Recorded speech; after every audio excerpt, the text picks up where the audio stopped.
बिस्मिल्लाहिर्रहमानिर्रहीम। अस्सलाम वालेकुम। आप देख रहे हैं प्रोग्राम बयानिया और मैं हूँ आलिया शबीर। नासरीन, इस वक्त सियासत का मैदान हो या फिर इक़्तिदार का ऐवान, हर तरफ हलचल ही हलचल है। इमरान खान के कल के असम्बलियों की तहलील की तारीख के ऐलान के बाद से वफाकी हुकूमत अपने सियासी दाव पेच लड़ा रही है कि वो किस तरह से सूबाई असम्बलियों को बचाया जाए ताकि सियासी बहरान मज़ीद ना आगे बढ़े और कहीं वफाकी हुकूमत हाथ से ना खोनी पड़े। इसी डर से मुलाकातों का सिलसिला जारी है, मुशावरत का सिलसिला जारी है कि किस तरह से सूबाई असम्बलियाँ बचाई जा सकती हैं। तो दूसरी तरफ पाकिस्तान तहरीक इंसाफ के चेयरमैन इमरान खान साहब ने जो ये फैसला किया है कि सूबाई असम्बलियाँ तहलील कर देंगे और उनके साथ इस ऐलान के वक्त मौजूद थे दोनों सूबाई असम्बलियों के वज़ीर आला। लेकिन अब पंजाब में जो पहले ही खदशा जाहिर किया जा रहा था कि कहीं ना कहीं इत्तफाक़े राय नहीं हो सकता और चौधरी परवेज़ इलाही कहीं पर इमरान खान के साथ शायद खड़े ना हों और ये जो 6 दिन का वक्त अभी है इसमें कुछ भी हो सकता है। इमरान खान के इस फैसले के लिए मुश्किल पेश आ सकती है और चौधरी परवेज़ इलाही ने इस वक्त भी इमरान खान के एक बयान के ऊपर इख्तिलाफ जाहिर कर दिया है जो कि PTI के बयानिए के लिए और इमरान खान की अपने लिए बहुत बड़ा एक सरप्राइज भी है। चौधरी परवेज़ इलाही ने, जो इमरान खान साहब ने कल तमाम अपनी नाकामियों का और जितना भी मलबा था वो जनरल बाजवा पर डाला था और चौधरी परवेज़ इलाही ने आज उन तमाम जो कुछ भी कहा था उन्होंने उसको अफसोसनाक करार दिया और साथ उन्होंने ये कहा है कि हमें अपने मुहसनों को और उनके एहसानात को फरामोश नहीं करना चाहिए। इमरान खान ने ये सब कुछ किया है और ऐसा नहीं होना चाहिए और अगर ऐसा है तो मैं सबसे पहले और मेरी पार्टी सबसे पहले बोलेगी। इस बात को लेकर, जनरल बाजवा को लेकर इमरान खान और चौधरी परवेज़ इलाही में क्या कोई इख्तिलाफात हो सकते हैं और इसी बुनियाद पर आगे चलकर असेंबली की तहलील में, पंजाब असेंबली की तहलील में कोई रुकावट हो सकती है। आज के प्रोग्राम में ये तमाम मौजू डिस्कस करेंगे। मेरे साथ मौजूद हैं जनरल रिटायर्ड गुलाम मुस्तफ़ा साहब, प्रोग्राम में हमारा साथ देंगे शौकत बसरा साहब और निसार अहमद चीमा साहब हमें कुछ ही देर में ज्वाइन करेंगे। जनरल साहब, बहुत बहुत शुक्रिया प्रोग्राम में ज्वाइन करने के लिए। प्रोग्राम का आगाज़ मैं आपसे ही करती हूँ और कल इमरान खान साहब ने एक फ़ैसला किया, वो सबने भी सुना, इसके ऊपर हमने डिबेट की भी और आगे चल कर भी प्रोग्राम में करेंगे। लेकिन उन्होंने कुछ जिम्मेदारियां जो हैं और कुछ नाकामियों का जो मलबा है वो जनरल बाजवा और उस वक्त के आर्मी चीफ पर डाल दिया। इसके ऊपर चौधरी परवेज़ इलाही का जो रद्द-ए-अमल आया है, उन्होंने इख्तिलाफ किया इन तमाम के ऊपर, आप क्या कहते? और उन्होंने वाज़ेह कर दिया इसमें खान साहब की अपनी एक और पोजीशन है जिसमें उन्होंने बात की। तो मेरे ख्याल दोनों साइडों को सुनने के बाद एक चीज़ जो बड़ी वाज़ेह कम अज़ कम मुझे हो जाती है कि ठीक है, खान साहब इस वक्त एक पॉपुलरिटी वेव राइड कर रहे हैं, लेकिन जब वो जनबाजा को मुर्दे इल्ज़ाम ठहरा रहे हैं तो 3.5 साल में हुकूमत में वो भी थे 4 साल। उनके लिए बड़ा मुनासिब होता अगर वो पहले दिन कह देते कि ठीक है ये हुकूमत मैं नहीं ले सकता, मैं नहीं चला सकता। जब इलेक्शन हुए तो इमीडिएटली आफ्टर मैंने ये उस वक्त ट्वीट किया था, अगर आप लोग जा सकते हैं वहां तक देख लीजिए कि भाई ये हुकूमत खान साहब नहीं चला सकेंगे, जो उनके पास नंबर ऑफ सीट्स हैं, उनके पास इतनी स्टैंड नहीं होगी तो इत्तेहादियों को साथ लेके चलना बड़ा मुश्किल काम होता है, बैलेंसिंग एक्ट भी होता है। जनरली केस जब भी हुआ है सारा कुछ, इसमें खान साहब खुद भी तो उतने ही इन्वॉल्व थे ना उसमें। भाईजान बाजवा को ठीक है सब चीज कह रहे हैं उनके ऊपर, लेकिन as a chief objective of Pakistan जो सारी उनको इन्फॉर्मेशन भी थी, सब कुछ था, जो कहते हैं खुद भी, उनको खुद भी तो एक्शन को लेना चाहिए था, वो एक्शन नहीं लिया उन्होंने। अब अगर जनबाजा को मुर्दा इल्जाम ठहरा रहे हैं, जनबाजा ने खुद अपनी आखिरी तकरीर में कह दिया था कि भाई हम किसी सर्विस से हमने ये बड़ा कंसिडर्ड फैसला किया था कि हम पॉलिटिक्स से बाहर निकलाएंगे, हम एक पार्टी को एक दूसरी पार्टी को सपोर्ट करेंगे या नहीं करेंगे। अब वो चूंकि हमें इन्फॉर्मेशन पूरी है नहीं है, तो एक खान साहब कुछ बात कर रहे हैं, दूसरी तरफ चौधरी परवेज़ राही बात कर रहे हैं, लेकिन एक चीज और इसमें बड़ी और गलत है कि कल अगर चौधरी परवेज़ राही साहब को बहुत एतराज था तो उठ के चले जाते वहां से, वो नहीं उठ के गए, बैठे रहे साथ, तो पूरी तकरीर सुनी उन्होंने। अब अगर वो अपने आप को इससे पहलू तही अपना दामन छुड़ाना चाह रहे हैं, ये भी नामुनासिब बात है। उनको उस वक्त बात करनी चाहिए थी, खड़े हो जाते भाई सॉरी मैं इस बात से एग्री नहीं करता, मैं जा रहा हूँ, आपने जो बात करना है कर लें, बाकी जो मामला हैं बाद में देख लेंगे। लेकिन चौधरी साहब वहाँ बैठे, बात भी सारी सुनी, सब तकरीर भी पूरी की, सब कुछ कहा, बाद में कहा भी कि हम खान साहब की हर पॉलिसी के साथ हैं, ये फैसला तो हम पहले दिन बहुत पहले से कर चुके थे, वगैरह वगैरह। तो आज भी इस तरफ अगर वो क्या कहते हैं अपना दामन थोड़ा बहुत झाड़ना चाहते हैं, ये मुनासिब नहीं है। भारत सियासत है, पाकिस्तान की ऐसी ही है। जी मुझे जी। ये शक पड़ रहा है कि चौधरी परवेज इलाही साहब, ये तो उनको लग रहा है पता कि भाई इलेक्शन सर पे आने वाले हैं, वो अपने लिए जो पोजीशन ऐसी इख्तियार करना चाहते हैं कि कल को वो हार्ड बार्गेनिंग कर सकें और अपने लिए वो चीज हासिल करने की कोशिश करें अपनी अपनी पार्टी के लिए, जो शायद इस वक्त वो हासिल नहीं कर सके अभी तक। तो ये चूंकि खान साहब ने कमिट कर दिया अपना, तो भाई चौधरी साहब मेरा ख्याल है इस पोजीशन को इस्तेमाल करते हुए ये पोजीशन लेकर अपने लिए कुछ और लेना चाह रहे हैं। बहरहाल देखिए क्या होता है अभी। नहीं, ये जो सियासी फ़ायदा उठाना चाह रहे हैं चौधरी परवेज़ इलाही साहब, वो ये कहाँ से फ़ायदा लेना चाह रहे हैं, इसके ऊपर बात करते हैं। शौकत बसरा साहब ने ज्वाइन किया। शौकत बसरा साहब, आपका भी शुक्रिया प्रोग्राम में ज्वाइन करने के लिए। खान साहब ने ये जो पोजीशन जैसे कि ली है कि तमाम जितनी भी नाकामियाँ हैं या जितनी भी खराबियाँ हैं, जो भी मामला। जी जनरल साहब साथ रहिएगा। शौकत बसरा साहब भी साथ है, तो मैं चाह रही हूँ कि अगर उनसे भी हम उनका भी मौक़िफ़ शामिल कर लें।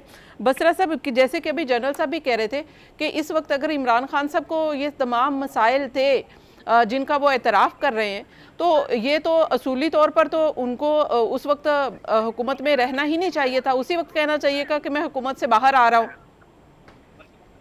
देखिए, पहली बात तो आलिया ये है कि काफ लीग हमारी इत्तेहादी है, वो तहरीक इंसाफ का हिस्सा नहीं है, वो काफ लीग के इत्तेहादी है। मैं दोबारा फिर इसलिए रिपीट की है, हर जमात का अपना नजरिया, अपनी सोच है। जो हमारा एजेंडा था उन्होंने उस एजेंडे पे अमल करते हुए उनको तहलील करने के लिए समरी साइन करके इमरान खान को दे दी। अब बाजवा साहब के साथ जो उनका एक अपना रिलेशन है या उनका जो अपना एक्सपीरियंस है वो अपनी जगह पे है, लेकिन अगर इसको ये कहा जाए कि वो हमारे खिलाफ हो गए हैं या जो हमारी एक सोच थी जो हमने कल किया है सारा कुछ, वो हमारे साथ उसमें ऑन बोर्ड है, इसलिए ये बात जेन से निकाल दें कि वो हमसे अलग हो गए हैं या वो जो 23 को असेंबलियां डिसॉल्व करने जा रहे हैं वो हमसे अलग है। बाजवा साहब के मुतालिक उनकी सोच पहले भी मुख्तलिफ थी, आज भी मुख्तलिफ है। तो वो जो खान साहब पे लेकिन बसरा साहब, चले मेरा सवाल कुछ और था, आप अगर इसी तरफ चल निकले हैं तो मैं एक और ज़िमनी सवाल कर लेती हूँ आपसे कि अगर ऐसी ही बात है कि इस वक्त आप लोग ये कहते हैं कि चौधरी साहब की राय मुख्तलिफ है और आप लोगों की पार्टी मुख्तलिफ है, इसलिए राय भी मुख्तलिफ हो सकती है, लेकिन दूसरी तरफ आपने 6 दिन का वक्त क्यों लिया है? इसके ऊपर भी तो बात हो रही है। मैं बताता हूँ, बहुत अच्छी बात की, बहुत अच्छा सवाल और बहुत रेलेवेंट क्वेश्चन किया आपने।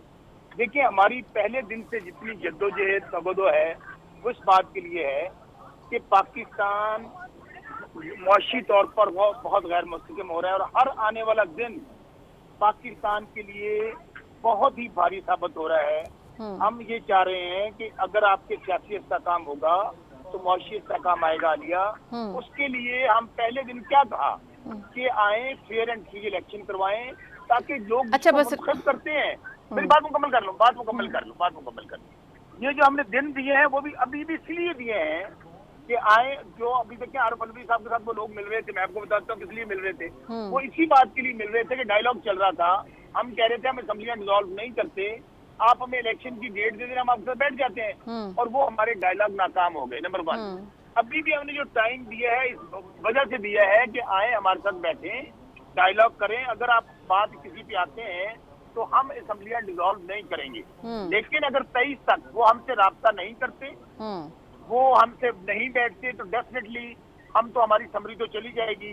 और हमारे एंड पे जो हमने बात कही और वो सिर्फ उसके नुक्ता नजर यही है कि इस वक्त मुल्क को इसका काम की जरूरत है, गैर मकबूल हुकूमत है, इन्होंने महंगाई के बम गिरा दिए अवाम के ऊपर, कोई मुल्क इनके साथ डायलॉग करने के लिए अच्छा बसरा साहब, अब आपने अपनी बात कंप्लीट कर ली है। एक तो मेरा ज़िमनी सवाल ये है कि आप ये कह रहे हैं कि सियासी इस्तेकाम आएगा तो फिर ही मईशत बेहतर होगी, तो सियासी इस्तेकाम तो ये बिल्कुल वाज़े है कि अगर पाकिस्तान तहरीक इंसाफ अपनी ये एजिटेशन की सियासत छोड़ दे और पार्लियामेंट में वापस जाकर अपोजिशन करे और इलेक्शन अपने वक्त पर हो, तो ये जो जितनी भी सियासी अदम इस्तेकाम है ये तो इसके गुब्बारे से हवा निकल जाएगी उसी दिन। आलिया कहा ये जा रहा था कि हमारे खिलाफ के जो तहरीक इंसाफ है उसने मुल्क का बेड़ा गर्क कर दिया, महंगाई मार्च 3 हुए हमारे खिलाफ, कि बुनियादी वजह जो है वो तहरीक हम आएंगे, हम आपके मुल्क को सीधा कर देंगे, यहाँ पर महंगाई कम होगी, बेरोजगारी कम होगी, यहाँ पर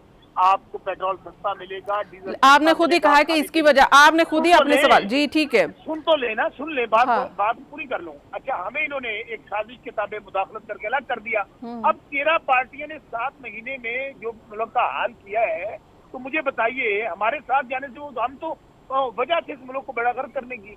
उनका एक ही हाल है कि अब अगर ये नाकाम हो गए हैं, इनके पास एजेंडा कोई नहीं था, प्लानिंग कोई नहीं थी, सिवाय कि अपने मामलात को उन्होंने सीधा करना था, अपने केसेस को सीधा करना था। अभी भी पंजाबी के अंदर ने दुल्ले बेरा का कुछ नहीं बिगड़िया, अभी भी आए, हमारे साथ बैठे, डायलॉग करें।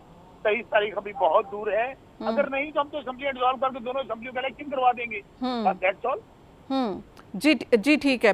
मैं जनरल साहब, आप क्या समझ रहे हैं कि इस वक्त जो पाकिस्तान तहरीक इंसाफ का ये मौक़िफ़ है कि 6 दिन का भी वक्त है और इस दौरान भी कोई बातचीत हो सकती है, किसी कहीं से कोई इंतज़ार किया जा रहा है कि उनको कोई फेस सेविंग या कुछ ना कुछ ये कहें कि कोई सेफ एग्जिट मिल सकती है, उसी सियासी तौर पर ये ज़ाहिर है उनका हक भी है, तो ऐसा आपको लगता है कि इन 6 दिनों में कुछ हो सकता है? कभी मैं वो सुनाला का ट्वीट देखा था जिसमें उन्होंने कहा था कि उनका ख्याल यही है कि तहरीक इंसाफ ये यू टर्न ले लेंगे, वापस हो जाएंगे, इसलिए उन्होंने ऐलान किया है, ये ऐलान से पीछे हट जाएंगे। और साथ में उन्होंने ये बड़ी इंटरेस्टिंग बात की है कि 24 जुलाई को नून लीग कुछ ऑफर नहीं करेगी, कुछ नहीं देगी। तो पहले मैं आपसे बात कर रहा था कि चौधरी साहब अपने लिए कोई मिशन बना रहे हैं, वो मेरा ख्याल है ज्यादा खुली कयास है। दूसरी बात देखिए, इमरान खान साहब को 2-3 क्रेडिट आपने 25 मई को खून खराबा हो सकता था। अगर इमरान खान साहब 1 किलोमीटर और अपना कारवान लेके चलते तो खून खराबा उस वक्त पक्का पक्का हो जाना था। और डर ये था कि फौज पाकिस्तान चूंकि डिप्लॉय हो चुकी हुई थी हुकूमत के हुकाम पर और अवाम सामने आ जाएंगे, तो मुझे ये डर ये था कि बीच में से पुलिस को हटा दिया जाएगा। और जिस तरीके से ये पुरानी भी तारीख रही है, मैंने देखा है इनको 31 अगस्त 2014 की रात को जब ये हुआ था तो एकदम पुलिस आगे से हटा दी गई थी और एकदम अवाम जो थी वो बिल्कुल फौज के सामने आ गई थी। शुक्र है कि फौज ने भी सब्र का दामन हाथ से नहीं छोड़ा और अवाम ने अपनी फौज के देखते हुए रिस्पेक्टफुली पीछे हट गए थे उससे। तो डर ये था मुझे, लेकिन खान साहब ने बहुत पहले भांपते हुए अपने आप को रोक लिया वहां पे। उसके बाद भी ये जब इन्होंने ऐलान किया कि मैं असेंबली डिसॉल्व करूंगा, उस वक्त भी इस्लामाबाद भी जा सकते थे जो तादाद थी इनके साथ, बिल्कुल, लेकिन फिर भी नहीं गया। तो ये क्रेडिट इनको देना चाहिए कि वो एक खास वो नुकते पे उन्होंने 12 इस चीज का इरादा भी किया है कि पाकिस्तान इस वक्त जिस वक्त दो सियासी अब्तरी है, इससे ज्यादा का मुतहम्मिल नहीं हो सकता। और बेहतर यही है कि सब चीज को खत्म करने के लिए सब पार्टीज अपने आप को अवाम के सामने पेश कर चले जाए उसमें। अभी जो 6 दिन का गैप है, मैं समझता हूँ बसर साहब की बात में बहुत दम है इस चीज का। खान साहब अब भी कोशिश कर रहे हैं, क्योंकि देखिए इतना ये सादा काम तो है नहीं। असेंबली डिसॉल्व हो जाएंगी 2 असेंबलियां, तो एक ये भी तयशुदा बात है 97 के बाद जब पहले नेशनल असेंबली का इलेक्शन हुआ और 2 दिन बाद जब प्रोविजन का हुआ, उस वक्त भी बात तय हो गई थी कि इलेक्शन सब असेंबली का इकट्ठे होंगे, उनके अपने मसाइल हैं इसमें। तो ये देखते हुए खान साहब के जहन में भी शायद ये बात होगी कि ये तो पता है कि भाई इलेक्शन हो जाएंगे, 70% सीटों के ऊपर इलेक्शन होंगे, तो वो बाई इलेक्शन तो नहीं जाएंगे ना। और दूसरा जो पीडीएम, इसको भी पता है जो इस वक्त पॉपुलैरिटी बेस है खान साहब की, वो पंजाब और केपी दोनों सूबों में ज्यादा मेजोरिटी के साथ आ जाएंगे, वो इनके लिए और तकलीफदेह होगा। तो ये वक्त देना, मेरा ख्याल है कि एज ए लीडर बेहतर काम किया उन्होंने। बातचीत तो चल रही है पीछे, कोई ना कोई नाकाम पूरी तरह नहीं हुई बातचीत। सियासत में कभी पूरी नाकामियां नहीं होती, हर एक की अपनी अपनी पोजीशन होती है, कुछ थोड़ा थोड़ा करके को हटते हैं, को आगे बढ़ते हैं। तो ये लेन देन चलता रहता है। मेरा ख्याल ये है, मुझे भी उम्मीद ही है और दुआ भी करनी चाहिए कि हम पीछे ऐसे फैसले पर आ जाएं कि मुल्क ज्यादा अब्तरी की बजाय बेहतरी की तरफ चले। और अगर इलेक्शन अनाउंस हो जाए और रमजान से पहले इलेक्शन हो जाए, तो इससे पीडीएम को भी एक फायदा ये है, क्योंकि आज तो वो चाहे ये 2 महीने बाद, चाहे 6 महीने बाद, ये जो पाकिस्तान की इकोनॉमिक सिचुएशन है वो तो वो बेहतर हो सकती है। इस पर मजीद बात करते हैं जनरल साहब, एक ब्रेक शामिल करनी है, मजीद एक ब्रेक के बाद कीप वॉचिंग।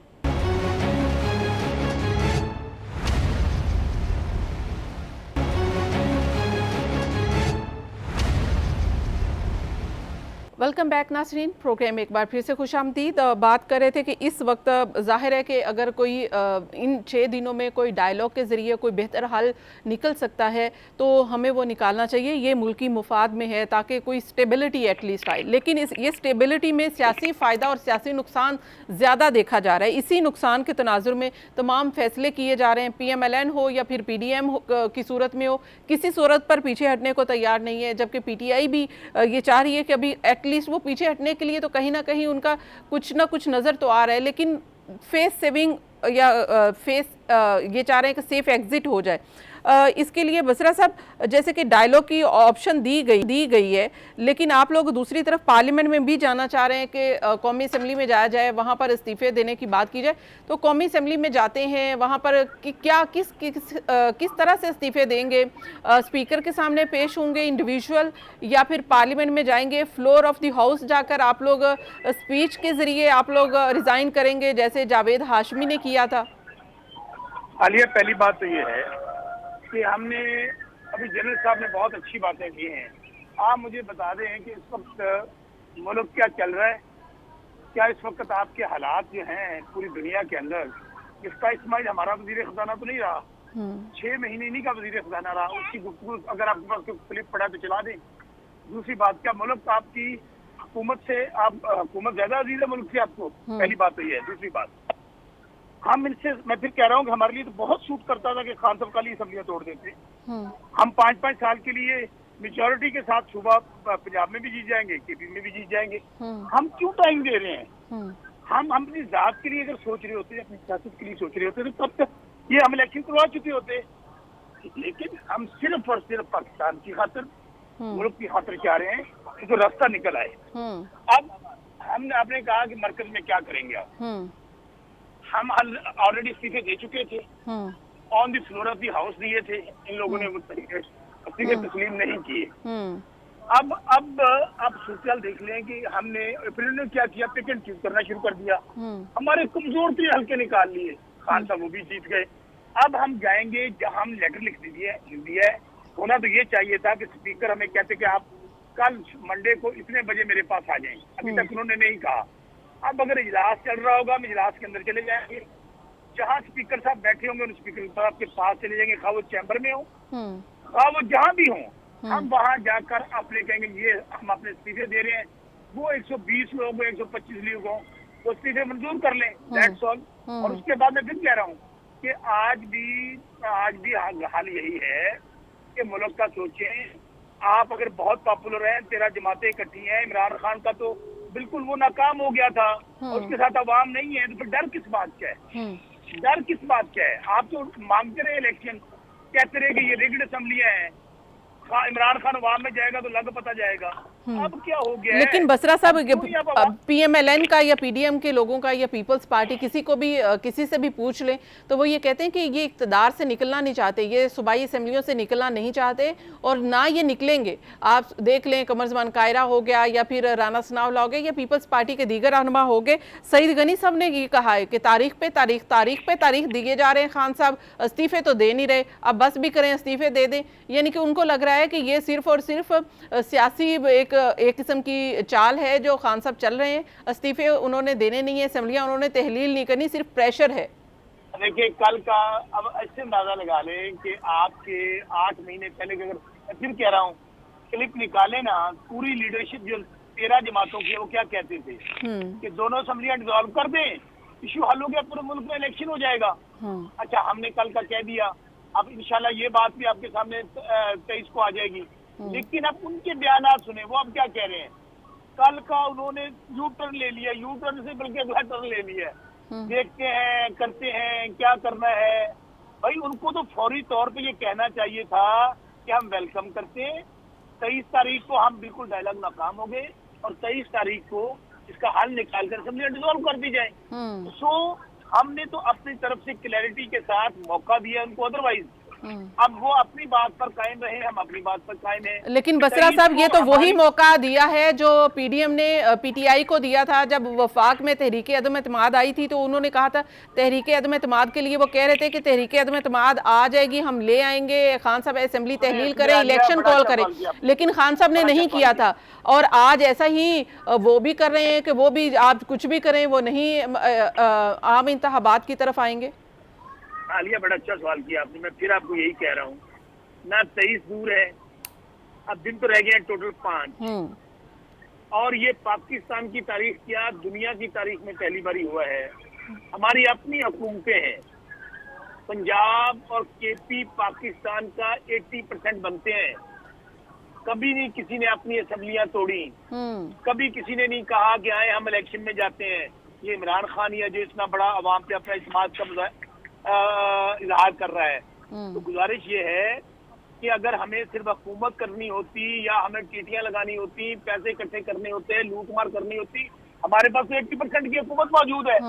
लेकिन मैं फिर कह रहा हूँ, पाकिस्तान को जरूरत है इस वक्त एक फेयर फ्री इलेक्शन की और एक मजबूत हुकूमत की, जिसके पीछे पूरी आवाम की ताकत मौजूद हो, जिसके साथ पूरी इंटरनेशनल जो मुल्क है, तमाम ममालिक उस पर इत्मीनान कर सके। और उसका एक ही हल है फेयर एंड फ्री इलेक्शन। वरना फिर मैं कह रहा हूँ, आप इनसे किसी से पूछ लें, ये भाई इनके पास टाइम है ना। अच्छा बसरा साहब, एक ये जो एएनपी है उनके रहनुमा एमल वली साहब ने ये एक स्टेटमेंट दिया था, इसी से रेलिवेंट है। वो ये कहते हैं कि ये खान साहब ने असेंबलियां तहलील नहीं करनी और ये इतना प्रेशर डाल रहे हैं कि वफाकी हुकूमत तहरीके अदम एतमाद या फिर गवर्नर को वोट ऑफ कॉन्फिडेंस का कह दे। वो तो चाह ही ऐसा रहे हैं ताकि ये कहीं ना कहीं से ये उनको फैसला ना ही करना पड़े, इसीलिए वो बार बार टाइम दे रहे हैं। आलिया, एक बात बहुत अच्छा सवाल किया, दोबारा इसका जवाब दूंगा। हमारी डे 1 से कोशिश है पाकिस्तान में फेयर एंड फ्री इलेक्शन, जो पाकिस्तान के मसाइल का हल है। सियासी तौर पर मुल्क मजबूत होगा, माशी तौर पर मुल्क मजबूत होगा। हमने उसके लिए जलसे, जुलूस, लॉन्ग मार्च सारा कुछ किया, इन्होंने नहीं इस बात से आए। अब आप जो इस बात का इजहार कर रही है, मैं फिर कह रहा हूँ 23 तारीख दूर नहीं है। मेरा जी ठीक है, अच्छा चले, सही है। क्या कुछ हो सकता है, क्या कुछ हो सकता है, जनरल साहब से पूछ लेते हैं 23 तारीख के और इन 6 दिनों के दौरान में। जनरल साहब, जाहिर है कि वफाकी हुकूमत भी आप देख रहे हैं कि बड़ी इस वक्त इक़्तिदार के ऐवान में हलचल है हर तरफ के कि क्या तरीक़ेकार अपनाया जाए कि असेंबलियाँ तहलील ना हो। जाहिर है कि एक क्राइसिस होगा वफाकी हुकूमत के ऊपर, उसका प्रेशर होगा। आप समझ रहे हैं कि वो कुछ ना कुछ किसी न किसी तरीके से असेंबलियों की तहलील को रोक पाएंगे। वफाकी हुकूमत और पीडीएम ये कोशिश करने में कामयाब होती हुई दिखाई दे रही है आपको? देखिए, बहुत सारी बातें पीडीएम के लोग कर रहे हैं, खासतौर पर नूर लीग। एक तो इंटरेस्टिंग चीज ये है कि पहले ये कह रहे थे असेंबलियां तोड़ दें, अब ये असेंबलियां बचाने के लिए भाग रहे हैं पीछे। दूसरा जो बड़ी इंटरेस्टिंग चीज है जिसको हम निगलेक्ट कर रहे हैं, इस चीज को इग्नोर कर रहे हैं, वो ये है कि पीपल्स पार्टी नून लीग को तड़पता हुआ देख के बड़ी खुश है इस वक्त। जिनके आपस में जो इस वक्त जो इत्तेहाद है, ये इंतहाई गैर फितरी भी है। उनके आपस में एक दूसरे की जिद है ये। तो वो देख रहे हैं कि पंजाब में नून लीग को मार पड़ रही है, तो कोशिश ये और मार पड़े ताकि बिल्कुल कमजोर होकर रह जाए। पीपल्स पार्टी को यहाँ पे किसी जगह थोड़ी बहुत जगह मिल जाए। यहाँ पे जहां तक 23 तारीख तक क्या हो सकता है, नंबर 1 ये हो सकता है कि ये वोट ऑफ नो कॉन्फिडेंस लेके आ जाए। उसमें क्योंकि स्पीकर पीटीआई का है, वो अगले दिन करा देंगे, इसकी वोटिंग करा देंगे इसके ऊपर। नंबर 3 उनके पास पूरे हैं। नंबर 2 क्योंकि अब ये जो मुनव्वर अरकान है उनका वोट तो काउंट होगा नहीं, जो पहले पिछले वजह हुआ था, जिससे वोट मसला बड़ा होगा नहीं। दूसरा ये वोट ऑफ कॉन्फिडेंस का लेने, वोट ऑफ कॉन्फिडेंस का कहने के लिए गवर्नर के पास या सदर के पास कोई जवाब तो होना चाहिए कि क्यों वोट ऑफ कॉन्फिडेंस का लेने के लिए कह रहे हैं। क्यों हुकूमत उनके सामने कोई ऐसे विजिबल साइंस है कि हुकूमत से कमजोर हो गई है, नहीं चल सकती, वो भी नजर नहीं आ रहा। केपी का भी नहीं भूल ही जाए। तो जो भी ये करना चाह रहे हैं, बहरहाल इनके पास अपने मंसूबे हैं, वो करें, इस्तेमाल करें। एक सियासी जंग है ये, लेकिन सियासी जंग में मुल्क को हम ड्रैग करके बहुत नीचे लेके जा रहे हैं। क्योंकि पीडीएम भी इस वक्त और कोई फिक्र नहीं है अपनी हुकूमत बचाने के लिए और अपने जो सिस्टम है प्रोलॉन्ग करने के लिए उसकी बात में लगे हुए हैं। वरना अगर हुकूमत को इंटरेस्ट होती है, वो इतने कॉन्फिडेंस होते, नो कॉन्फिडेंस मोशन अगर वो कहते हैं बहुत सक्सेसफुल हमने कर लिया था, चले जाए वहां उनके पास वहाँ के पास चले जाए। अब तो अल्टीमेटली यही आज इलेक्शन करा जी बिल्कुल, आपने जनरल साहब ये आपने बिल्कुल दुरुस्त बात की। ये सियासी जंग है और इसमें जीत और हार को देखा जा रहा है, मुल्क का फ़ायदा कोई नहीं सोच रहा है। जनरल साहब आपके मौक़िफ़ का आपका बहुत बहुत शुक्रिया। बसरा साहब आप हमारे साथ रहिएगा, ब्रेक के बाद हम वापस आते हैं, यहीं से कंटिन्यू करेंगे अपनी गुफ्तगू का सिलसिला, लेकिन एक ब्रेक के बाद हमारे साथ रहिए।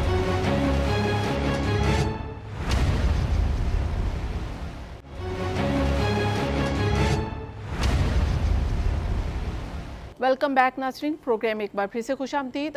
सदीक अल फारूक साहब ने हमें ज्वाइन किया है, PMLN के सीनियर रहनुमा है। सदीक अल फारूक साहब बहुत बहुत शुक्रिया ज्वाइन करने के लिए।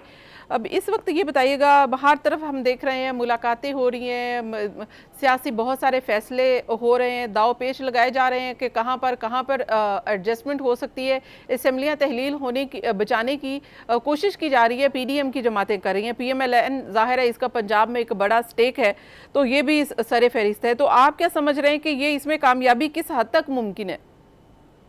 बिस्मिल्लाहिर्रहमानिर्रहीम। देखिए जी, कोशिश करना फर्ज है और बाकी नतीजा जो है वो अगले 3 दिन में सामने आ जाएगा। मैं नजूमी नहीं हूँ कि पेशगोई कर दूं। बिल्कुल जद्दोजहद वो कर रहे हैं और हकीकत ये है कि पाकिस्तान को इस सूरत हाल में, जो सूरत हाल कई साल से चल रही है, जब से इमरान खान ने ये सारे काम किए हैं, उस वक्त से मिल बैठने की जरूरत है। जितना भी सोचने समझने वाले अनासर हैं, जितने भी, वो सब यही कहते हैं कि मिल बैठ के पहले मुल्क को इससे निकाले।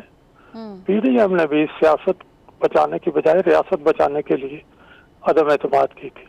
बहरहाल अब जो कुछ सामने आएगा, इससे हमारी सियासी क़यादत का कद काठ, पूरे मुल्क की सियासी क़यादत जो है वो भी सामने आएगा और मुल्की मफादात से किसको कितनी दिलचस्पी है वो भी सामने आ जाएगा। अच्छा सदीक अल फारूक साहब, जाहिर है कि आप सीनियर सियासतदान हैं, बहुत सारे उतार चढ़ाव देखें आपने, ऐसे बहुत सारे हालातों वाक़यात देखें आपने, सियासत के नशीबो फराज देखें आपने, लेकिन ये जो इस वक्त के हालात हैं वो क्या तकाजा करते हैं कि इस वक्त PMLN को क्या डिसीजन लेना चाहिए? किस तरह से क्या असम्बलियाँ बचानी चाहिए? अगर वो असम्बलियाँ बचाते हैं तो वो किस तरह से, क्या ऑप्शन है जिसको वो ज़ेरे गौर रख रहे हैं, जिसके ज़रिए वो असम्बलियाँ बचा सकते हैं?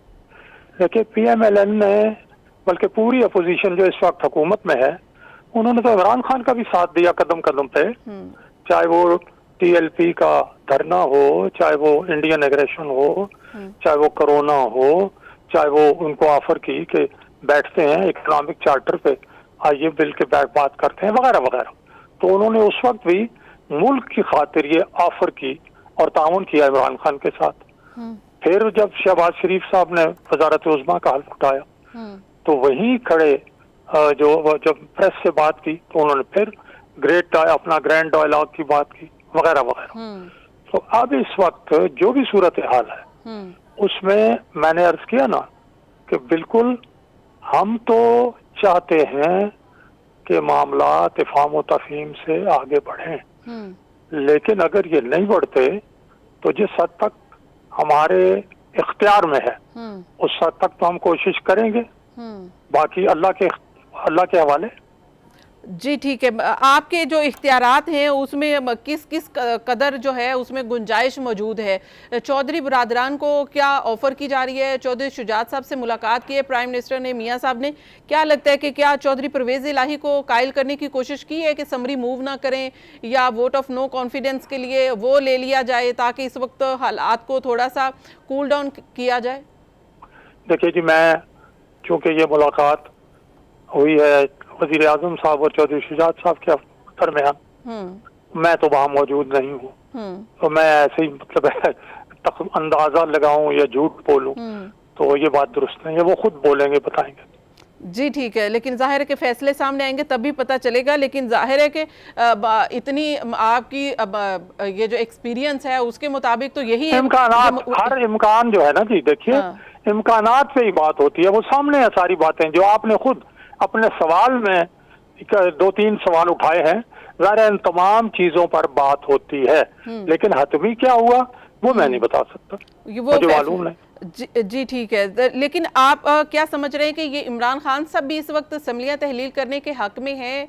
वो अभी 6 दिन का उन्होंने मार्जिन तो दिया है। ये देखें कि वो अभी जैसे वो धरने से पीछे हटे, उन्होंने कहीं ना कहीं बैकफुट पर तो वो गए हैं, जहाँ पे वो लॉन्ग मार्च की बात कर रहे थे, धरने की बात कर रहे थे, असम्बलियाँ तहलील करने की बात कर रहे थे। अब वो टाइम दे रहे हैं, एटलीस्ट वो बात करना चाह रहे हैं, तो इतनी गुंजाइश तो उन्होंने भी अब पैदा कर ली है।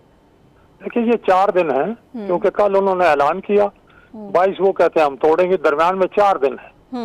अगर वो गुंजाइश पैदा करते या संजीदा होते बैठने में, मुज़ाकरात करने में, तो मेरा ख्याल है आरिफ अलवी साहब को जो उन्होंने ये काम सौंपा था, तो फिर उनकी बातें, उनकी सिफारिशात मान लेते ना।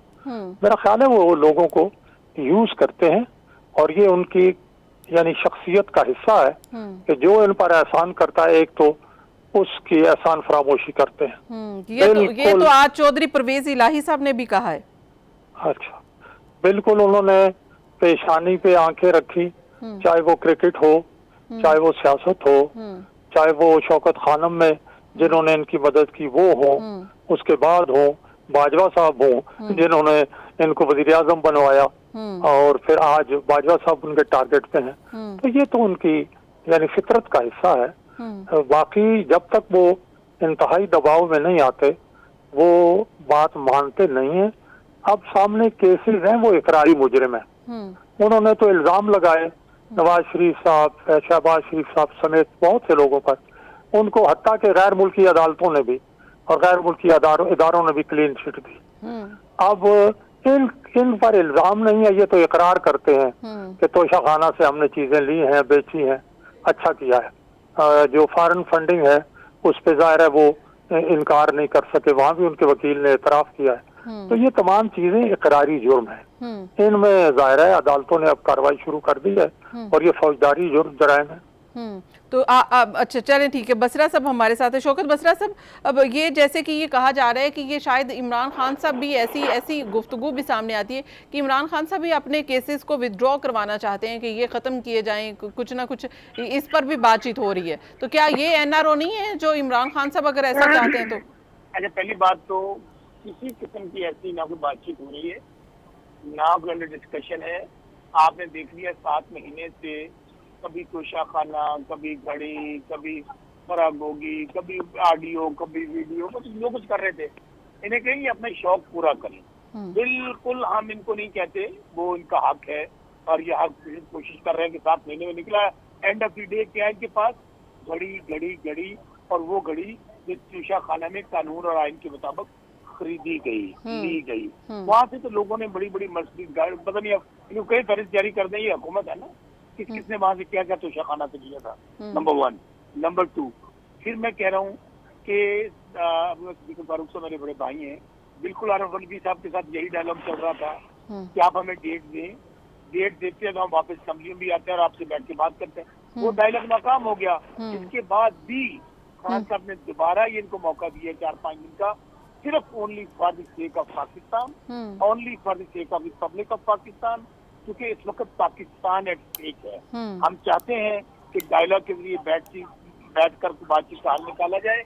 अगर ये आना चाहते हैं टेबल पे तो इनके पास 4 दिन बाकी। अच्छा बसरा साहब, असल में अगर हम इस बात को भी मान लें या खान साहब का ये मुतालबा भी मान लें कि अर्ली इलेक्शन करवा दिए जाएं, वैसे तो इलेक्शन अर्ली वाला कोई कॉन्सेप्ट समझ में ही नहीं आता, क्योंकि अब 7 महीने तो रह गए इलेक्शंस में, तो अर्ली इलेक्शन भी करवाने में कितना टाइम लगना है, वो टाइम बहुत कम है। दूसरी तरफ अगर वो भी बात कर लिए जाएं जहाँ पे 7 महीने 4 महीने में करवा लिए जाएं इलेक्शन, लेकिन इलेक्शन के बाद भी क्या होगा? ये सिस्टम वही रहना है जिसको इमरान खान साहब करप्ट सिस्टम कह रहे हैं, ये लोग भी वही रहने हैं, ये इलेक्शन कमीशन भी वही रहना है, सब ने वही रहना है, इसी सिस्टम के तहत सब ने दोबारा आना है। अगर खुदा ना खास्ता इमरान खान साहब इक़्तिदार में नहीं आते तो फिर उनका रद्द-ए-अमल क्या होगा? फिर भी एहतजाजी सियासत, यही रद्द-ए-अमल, यही हम देखेंगे, इस्तेकाम तो हम फिर भी नहीं देख रहे। आलिया, आपने जो बातें की हैं इनसे मैं 100% जो है ना वो डिसएग्री भी करता हूँ। देखिए, गुजारिश ये है कि इस वक्त बात इक़्तिदार की बनने की नहीं है। इस वक्त इशू ये है कि हमें कोई मजबूत हुकूमत, उसको अवाम का इत्मीनान हासिल हो, और दुनिया को उस पर इत्मीनान हो, वो लेके आनी है। बसरा साहब, मैं यही कहना चाह रही थी, अच्छा मेरी बात एक बात सुन ले। अगर मैं यही कहना चाह रही थी, आपके मुताबिक अब एतमाद अगर ये अज्यूम कर लिया जाए कि पीएमएलएन आ जाएगी, तो क्या आप पीएमएलएन को भी से ये कहते हैं कि हम आपकी हुकूमत अगर इलेक्शन में आ जाती हम एक्सेप्ट करेंगे? 100% एक्सेप्ट करेंगे। क्लियर एंड फ्री इलेक्शन करवाएं, क्यों नहीं एक्सेप्ट करेंगे? जब आप ये फ्री एंड फेयर एक्सेप्ट ना करने वाले। अच्छा, दूसरी बात सुने, अच्छा, मैं गुजारिश ये कर रहा हूँ कि इस वक्त जो सूरत है वो बहुत अलार्मिंग है। आप कह रही हैं कि 4 महीने और गुजर लेने दें। पहले जो 7 महीने में टाइटैनिक किस वक्त डूबने पे खड़ा है, लोग भूख से मर रहे हैं, आपको को मुल्क सर्व करने के लिए, इवन डायलॉग करने के लिए तैयार नहीं है। आपका इनका अपना वजीर खजाना ये कह रहा है कि डिफॉल्ट होने में बिल्कुल हम नजदीक पहुंच गया। तो मुझे बताइए, अब फिर आप लोगों का ये कहना कि नहीं वेट करें, इलेक्शन को होने दें, 4 महीने बाद भी हो जाएंगे, तो ये बहुत अलार्मिंग सिचुएशन आ लिया। और आप जाके पूछिए हालात, जिस वक्त आपके पास डॉलर नहीं है, जहाज आपके ड्राई पोर्टों पे खड़े हुए हैं, आप वहां पर आप उनको रिलीज नहीं करवा सकते। आपका रेट है $220 या $224 का, लोग होम डिलीवरी भेज रहे हैं, $250 का डॉलर मिल रहा है मार्केट में। क्या बातें कर रहे हैं आप? क्या आप इसको इजी ले रहे हैं? क्या आप इसको सियासत ले रहे हैं? ये कंट्री स्टेट पे है। जी ठीक है, लेकिन असल में बसरा साहब यही था कि जिस वक्त पीडीएम ये कह रही थी कि महंगाई है, मुल्क को तबाह कर दिया है, उस वक्त भी हमारा यही था कि इनको हुकूमत करने दिया जाए, पीटीआई को और इमरान खान को अपनी मुद्दत पूरी करने दी जाए। आज भी हम यही कह रहे हैं कि एटलीस्ट पीडीएम को जितना भी टाइम है उनको पूरा कर लेने दिया जाए, ताकि अवाम को पता चल जाए। ये नहीं, ये कोई भी सियासी शहीद बनकर ये ना कहे कि हमें ये जो हमारे साथ ये सलूक किया गया। क्योंकि अभी क्लोजिंग का टाइम है, तो मैं चाहूंगी कि सदीक अल फारूक साहब लास्ट कमेंट कर दें, मुझे क्लोजिंग की जानिब जाना। जी, मैंने जो बातें सुनी हैं जी, उनमें मैं रिपीट करूंगा इस बात को कि अगर इमरान खान साहब को अपने सदर मुमलिकत पर भी एतमाद नहीं, उन्हें जिन मामलात के लिए उन्होंने जिम्मेदारी सौंपी और उन्होंने ये कहा कि सियासत में कोई बात आखिरी नहीं होती, वो एक दिन पहले तक ये बात कहते रहे और कह रहे थे कि मामलात चल रहे हैं, हमें उम्मीद है कि इनका हल निकलेगा, कि अगले दिन इन्होंने जो है वो असेंबली तोड़ने का ऐलान कर दिया। तो इसलिए पहले तो इमरान खान साहब अपनी पार्टी और अपने जो इनके बुजुर्ग लोग हैं उन पर एतमाद करना सीखें, उसके बाद आगे की बात करेंगे। बहुत बहुत सदीक अल फारूक साहब, शौकत बसरा साहब, जनरल रिटायर्ड गुलाम मुस्तफ़ा साहब हमारे साथ हैं। नाज़रीन, दैट्स ऑल टुनाइट, मुझे दीजिए इजाज़त, अल्लाह हाफ़िज़।